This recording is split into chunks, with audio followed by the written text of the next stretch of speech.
Welcome to another Founder Wisdom Pod. We have Pamela Savino with us today. She's CEO and founder at Live Authentically. She's an author and executive coach. She helps senior level executive embrace authentic leadership. She's all about doing less, attracting more, and creating profound and lasting impact.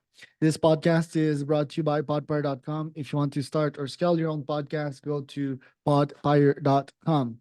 Pam, welcome to the pod. Tell me a bit more about yourself and what you're up to nowadays. Thank you so much for asking, and thank you for having me. I'm really excited to be here and looking forward to our chat. So what I'm up to lately is I've been doing a lot of coaching with senior level executives, doing some public speaking, and effectively what I do is I help senior level executives do less and attract more. And they can do that by showing up in a way that's connected to who they truly are. I believe there's nothing more magnetic than a leader who's in touch with who they truly are. And when they broadcast that energy, that intrinsically, naturally motivates people to also show up in their highest self. How does one stay authentic or connect to their true self in a world that's leaning more and more towards fakery? Yeah, great question. Right, our culture isn't exactly set up to promote authenticity, which is all the more reason why we need to take intentional actions toward holding on to it, toward discovering it. And so I believe really the best way is to keep checking in with ourselves. Oftentimes, current modern day life is so fast paced. There are so many distractions, so many things getting in the way of us and our authentic self, fear and doubt, external, or limited beliefs. Um, so many things getting in the way, but the best thing to do is check in with yourself. Your soul, your highest self will always give you feedback. It'll always give you guidance as to whether or not you're connected. Our nervous system is so good at letting us know if we're aligned or not. And so it always feels good when we're connected to our authentic self. That's what I always tell people. That's really the best to read is how do you feel when you're feeling any of the lower vibrational energies, such as guilt or shame or blame or doubt, fear, anxiety. It doesn't feel when we're up at the higher energies, when we're feeling peaceful, when we're feeling calm, when we're feeling empowered, when we're in the energy of joy, energy of creativity, that always feels good. Oftentimes when we're connected to who we are, we lose track of time. We're in that flow. And so really that's step number one is how do I feel? And then as a follow-up to that is what do I need? So if I feel like I need a break, if I'm feeling exhausted, what is one small thing I can do to get myself back on track, to get more connected? And in your opinion, why is society leaning more towards inauthenticity? Is it the influencer marketing world? Is it marketing gone too far? Is it that corporations are having to sign NDAs and not speak or true selves in the name of money? Is it capitalism as a whole? Why are people not authentic nowadays? Well, I think people are in general, authenticity isn't being embraced because of lack of awareness. I think authenticity is now just becoming, it's just now making its way into mass consciousness. And so unless someone has been exposed to the idea, unless they've been exposed to the concept, they don't know any other way.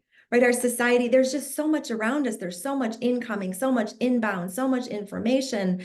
Life is so fast paced. We can be reached 24/7. It's like, unless we are aware of what the concept of authenticity is and know how to navigate it, know how to get there, we just continue in that drift, that unconscious state of reacting, living that conditional reality where how we feel is dependent on what's coming to us. And so we're just playing this game of like whack-a-mole all day long, going through life, putting out brush fires, just constantly bracing ourselves, waiting for the next blow, deflecting things.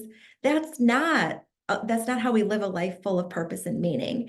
And so the good news is that an authentic life is available to everyone. We all have that inner part of who we are, our soul, our higher being, our highest self, and we can all connect to that. And so it's important that people, are aware of the concept and make choices that link us to our authentic self. And how does one become more aware of themselves, their environments, and the humans surrounding them, the society around them? Well, there are a number of things people can do to become more aware. And I always encourage people to take a holistic approach. And so it's an approach of self-inquiry. So asking yourself powerful questions, asking yourself about deep philosophical questions like what is the meaning of life? What is the purpose of life? Really sitting with those lens widening questions. And then also, the better we feel, the more aware we are. And so we can make strides in every area of life to feel better, to increase, to enhance our holistic well-being. So take a mind, body, spirit approach. So spending time in nature, that is one of the best ways, getting out there in nature, getting in natural surroundings and getting ourselves in the energy of appreciation, energy of joy, doing something creative.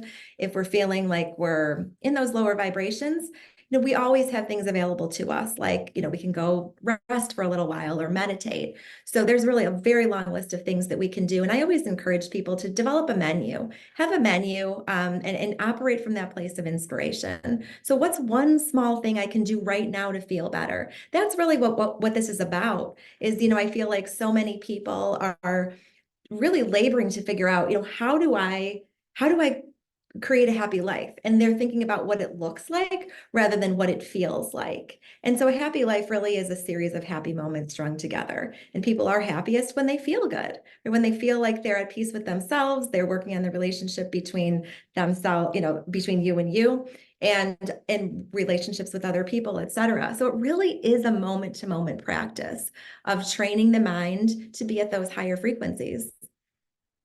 Right. What does a day in your life look like? How do you make sure to stay tuned on your side? And can you clarify that again, please? You said, I didn't catch Yeah, that your word. day to day, what does it look like?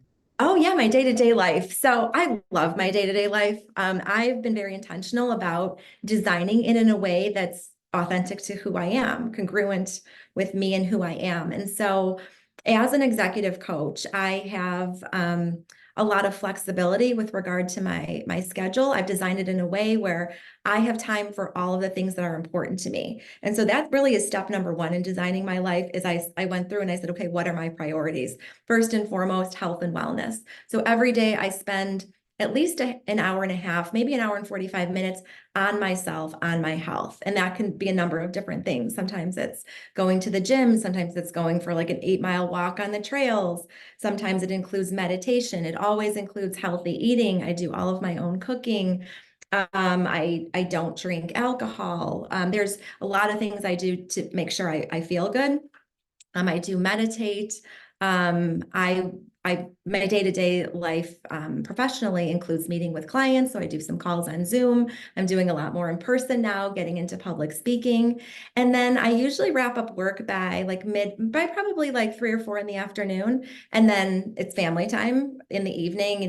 I sometimes write content or respond to emails, but the bulk of my calls really happen during the day. So it really is an ideal. I mean, as I look back at my reality, looking back at what my life is today compared to where I was 6 years ago when I was in the middle of my divorce, starting over, redesigning my life, not knowing exactly what things look like.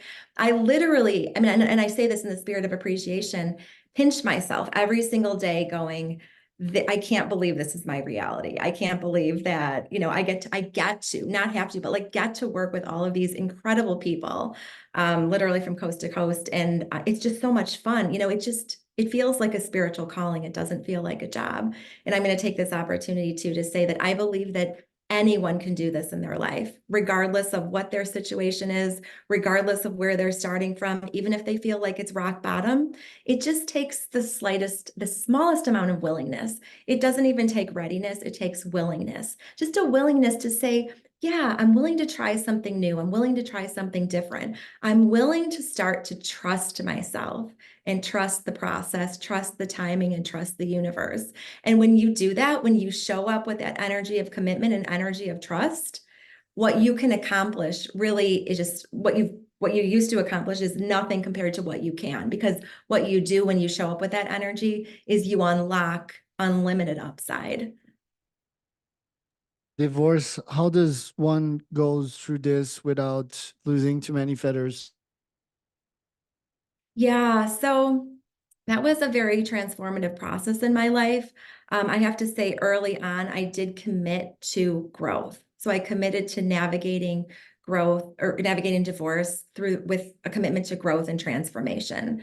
So I knew that I had to make that choice every single moment. It's very easy to get pulled down into the lower energies that are associated with divorce, such as failure, such as defeat, such as feeling stuck, such as shame. There's so many different lower vibrational energies. Not to mention that society, I believe, still sort of in some ways stigmatizes divorce. You know, it sort of has that like it's a topic that people kind of want to try to avoid in general. So I knew that in order to tap into my fullest potential, in order to heal, in order to navigate it, in order to help my kids navigate it and ensure a smooth transition, I was going to have to choose growth and transformation. So I said I could either allow this to keep me stuck, or I can allow this to be the making of me. I can take a leap of faith and navigate this differently. And so that's what I chose to do. And certainly, you know, even though it was harmonious, it's still, you know, an upheaval. There are lots of change. There's lots of change, lots of emotional, logistical, all kinds of complexities to navigate. But without a doubt, I have to say that my kids and I are in a much, much, much better place. And I think the opportunity or the experience has been studded with lessons for everyone about navigating change, how to be resilient, how to deal with things when, you know, how to deal with life when things are unexpected and there's radical change involved. So, but that's the choice, you know, that's the growth-based mindset. But with the growth-based mindset, I believe that anyone can navigate, you know, the complexities of the world. Your clients nowadays, how do you get them? So I get them through, I'm doing a couple of different things now. I started to do a lot more networking this year. So I'm having a lot of fun with that, in-person networking, so just meeting people in person. And then I do a lot of direct outreach. So on social media, for example, reaching out to people, starting conversations one-on-one. I take a very long-term approach. So rather than, you know, jumping in and being transactional or going for the quick, you know, quick sale/engagement, you know, I get to know them. I get to know them, who they are as a person, what's important to them, what makes them tick, where their challenges are, et cetera, and then begin to explore the opportunity of working with them if they're interested. What are your top goals for this year? My top goals for this year are to continue to add more clients, which I love. I feel like, you know, I work with lots of amazing clients, but I truly feel like I have unlimited capacity because I so love what I do. So yeah, continue to add more clients, doing more public speaking. So that's in the works already. So starting to talk to some companies about that, doing larger group presentations. And then, you know, continue to spend time on all of the things that are important to me. Like I said, my health and wellness, holistic well-being, family. My kids are growing up fast. They're 20 down to 12. I have 4 kids. So I feel like the clock is ticking here where they're, you know, one of mine is in college and then the others are still at home, but it's going fast. Went to 2 college fairs this week and the next one is soon to follow. So I feel like I've really got to embrace this time. So family is a huge priority for me. Any tips for raising 4 kids? Any tips? Let's see. I feel like I'm still learning every single day. I would have to say my number one tip is be present. Be fully present in the moment. And have connected conversations with your kids. I have to say, you know, I love that some of my favorite time with my kids is just, you know, just getting to know them as a person. They're all different. You know, they were raised in the same household, but they're all different. They all have their unique personalities. And I think too, I believe that one of the best gifts we can give our kids is the gift of empowerment. So teaching them how to navigate the world, teaching them the lessons along the way, and letting them become their own person, letting them bloom into who they're meant to be, as opposed to this is the path that I see you following, you know, understanding that everybody's path is going to be unique. So really supporting them in their individuality. And how do you promote their authentic self to surface as young adults? Yeah, that's a great question. Through supporting them, through noticing and recognizing, what's coming up, their unique personalities, what their individual strengths are, and then finding opportunities for them to explore that. Like my littlest is super into health and wellness, super into fitness, super into creativity. So like looking for opportunities to put more of that in front of them. So, whether it's encouraging creativity in the kitchen or, giving them more extracurricular opportunities, just really paying attention to what they gravitate towards and then showing them what else is available. Where can people find out more about you, Pam? My website would be the best place, actually, liveauthenticallytoday.com. That's pretty much a one-stop shop with how I help people, what I've got available, what I've got going on, podcast, blogs, bunch of newsletters that I've written. So yeah, that's where you can find more information.